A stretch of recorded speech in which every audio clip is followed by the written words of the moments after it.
Hello friends, क्या हाल चाल है। आई थिंक आप लोग ठीक हो गए। तो दोस्तों, आज मैं आपके लिए यहाँ पे बहुत ही इंटरेस्टिंग एक वीडियो लेके आया हूँ। अगर आप इस वीडियो को देखते हो तो डेफिनेटली आप किसी भी एग्जाम्स को यहाँ पे क्लियर कर पाओगे, ठीक है। क्योंकि ये जो पॉइंट्स हैं ये सभी एग्जाम्स के लिए वैलिड हैं। आप किसी भी एग्जाम्स की प्रिपरेशंस कर रहे हो, इवन आप यहाँ पे JAM, CSIR, NET, GATE, TIFR, JEST, railway, banking, SSC, किसी भी एग्जाम्स की आप प्रिपरेशंस कर रहे हो, अगर आप इन पॉइंट्स को फॉलो करते हो तो डेफिनेटली आपका एग्जाम क्लियर हो जाएगा। तो सबसे पहले हेलो फ्रेंड्स, डोंट वरी। तो मैंने लिखा हुआ भी है कि आपको घबराने की, चिंता करने की कोई भी जरूरत नहीं है, क्योंकि हम हैं आपके साथ। तो अब देखते हैं यहाँ पे अपना पहला पॉइंट।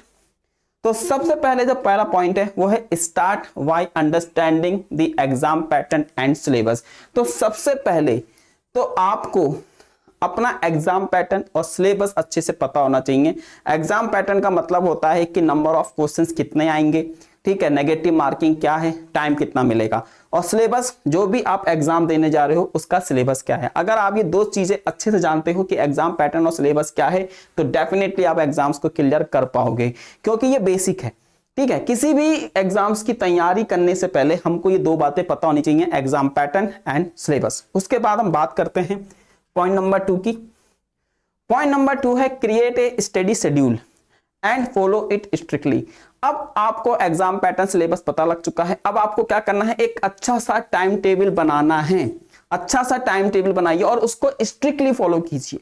देखो यार, हर किसी का एक टाइम टेबल होता है, चाहे आप एक्टर की बात करें, डॉक्टर की बात करें, आप किसी पॉलिटिशियन की बात करें, बिजनेसमैन की बात करें, हर कोई अपने टाइम के अकॉर्डिंग चलता है। अब सपोज करो आपको अगर किसी डॉक्टर के से अपॉइंटमेंट लेना है तो वो भी आपको अपना शेड्यूल देख के बताएगा कि इस दिन आपको आना है, ठीक है। तो टाइम टेबल की इतनी ज्यादा इंपॉर्टेंस है हमारी लाइफ में। तो अगर आप एक प्रॉपर टाइम टेबल बना के पढ़ते हो तो आप अपने गोल के काफी नजदीक तक पहुंचोगे और उसको क्लियर भी करोगे, ठीक है दोस्तों। तो ये हो गया है हमारा सेकंड पॉइंट। उसके बाद हम बात करते हैं यहाँ पे थर्ड पॉइंट की, प्रैक्टिस प्रीवियस ईयर क्वेश्चंस, है ना, एंड मॉक टेस्ट।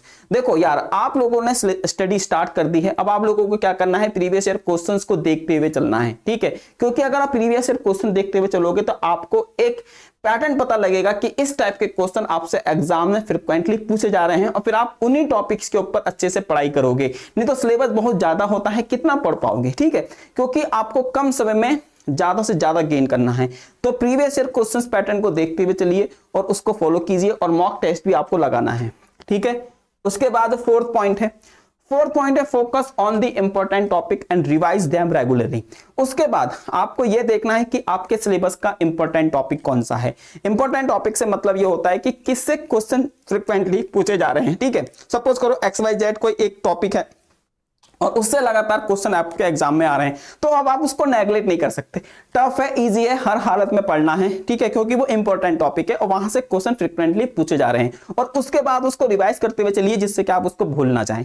तो ये हो गया है हमारा फोर्थ पॉइंट। उसके बाद है दोस्तों यहाँ पे आपका फिफ्थ, यूज विजुअलाइज एड, ठीक है, विजुअल एड्स। देखो यार, हम जैसे कोई मूवी देखने जाते हैं, फिर अगर आप उस मूवी को दोबारा देखते हो तो आपको ये पता होता है कि अब इस सीन के बाद ये वाला सीन आएगा। क्यों? क्योंकि आपने उस मूवी को एक बार देखा होता है, फिर आप जैसे उस मूवी को दोबारा देखते हो आपको उनके सीन्स का ऑर्डर पता होता है, ठीक है। ये क्यों पता है? क्योंकि आपने उसको विजुअली फील किया है। इसी तरीके से जब आप कोई चैप्टर पढ़ते हो, कोई चीज पढ़ते हो, तो उसके साथ एक विजुअली कनेक्शन बनाइए, जिससे कि आपको ये पता लगे कि हाँ अब ये करना है।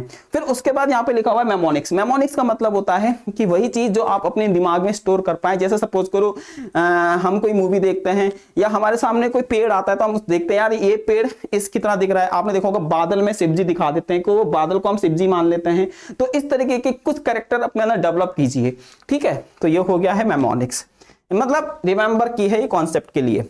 उसके बाद है छठा point, stay updates with general aptitude related to your subject. अब आपके सिलेबस के हिसाब से या आप जिस एग्जाम्स की तैयारी कर रहे हैं, अगर उसमें जनरल एप्टीट्यूड है तो आप उसको अच्छे से पढ़ते हुए चलिए, ठीक है, क्योंकि ये फ्री के नंबर होते हैं। जनरल एप्टीट्यूड आप जितना स्ट्रॉन्ग करेंगे उतने ही ज्यादा आपको यहाँ पे बोनस नंबर मिलेंगे, ठीक है। तो ये चीज है। उसके बाद यहाँ पे देखिए seventh, revise regularly and make short notes for quick revision. अब आपको क्या करना है, आपको रेगुलरली बेसिस पे रिवाइज करना है। देखो मैं सही बोल रहा हूं, रिवीजन का कोई दिन नहीं होता, जैसे कल कभी नहीं आता, ऐसे रिवीजन का भी कभी कोई दिन नहीं आएगा, ठीक है। जैसे हम लोग सोचते हैं कि कल पढ़ लेंगे, परसों पढ़ लेंगे, कल रिवाइज कर लेंगे, परसों रिवाइज कर लेंगे, ये नहीं होगा। आप सुबह पढ़ते हो तो शाम को रिवाइज करते हुए चलिए, एक बार उसको अपनी आंखों के सामने से गुजार दीजिए, ठीक है। और शॉर्ट नोट्स बनाइए। देखो अब आप पढ़ाई करोगे तो नोट्स तो बनाओगे, लेकिन वो एग्जाम टाइम में इतने मोटे मोटे रजिस्टर कौन पढ़ता है, तो साथ साथ में शॉर्ट नोट्स बनाइए। शॉर्ट नोट्स वो बनाइए जो आप लगातार भूल जाते हो, बार बार भूल जाते हो, उनके शॉर्ट नोट्स बनाइए जिससे कि एग्जाम टाइम में आपको पढ़ने में हेल्प करें, ठीक है। तो शॉर्ट नोट्स बनाना है। उसके बाद है यहाँ पे collaborate with peers for group discussion and problem solving. अब आपको क्या करना है, सपोज करो ग्रुप बना लीजिए, ठीक है। जैसे ऑफलाइन पढ़ते हो, ऑनलाइन पढ़ते हो, दोस्त हमारे फ्रेंड्स बन जाते हैं, तो उनके साथ एक ग्रुप बनाइए जिसमें आप डिस्कस करते हैं चीजों को, फालतू की पकैती नहीं करनी है, ठीक है। फिर आप कुछ व्हाट्सएप ग्रुप बना सकते हैं, टेलीग्राम ग्रुप बना सकते हैं, जिसमें आप क्वेश्चंस के आंसर डिस्कस कर सकते हैं। जैसे किसी को कोई क्वेश्चन नहीं आ रहा है तो उसमें क्वेश्चन डालिए ग्रुप में, और जो साथ के स्टूडेंट्स होंगे वो उसको सॉल्व कर देंगे, ठीक है। तो ये बहुत ही ज्यादा हेल्दी होता है ग्रुप डिस्कशन, ठीक है, अपनी प्रिपरेशन के लिए। उसके बाद फिर आपको क्या करना है, take breaks, exercise and maintain a healthy diet to avoid burnouts. अब आपको क्या करना है भाई, देखो रोज मेडिटेशन कीजिए, एक्सरसाइज कीजिए, छोटे छोटे ब्रेक लीजिए। अब मान लीजिए आपने 4 घंटे की सेटिंग बता रखी है कि भाई मेरे को आज 4 घंटे पढ़ना है, तो उन 4 घंटों को ब्रेक कीजिए। वो आप अपने अकॉर्डिंग कर सकते हैं, कोई 25 मिनट का, कोई 50 मिनट का, कोई 1 घंटे का, ठीक है। उस 4 घंटों को आप ब्रेक कीजिए, हल्का फुल्का आप उसमें कुछ खा सकते हैं, बादाम, काजू, पिस्ता, जो भी आपको लगता है। थोड़ी थोड़ी एक्सरसाइज कीजिए, योगा कीजिए, जिससे कि आपका मेंटल हेल्थ ठीक रहे, ठीक है। और हेल्दी डाइट को फॉलो कीजिए, ठीक है। बीमार नहीं होना है थ्रू आउट द प्रोसेस, ठीक है। अगर आप बीमार पड़ गए 1 महीना तो आपका फिर 1 महीने का नुकसान हो जाएगा।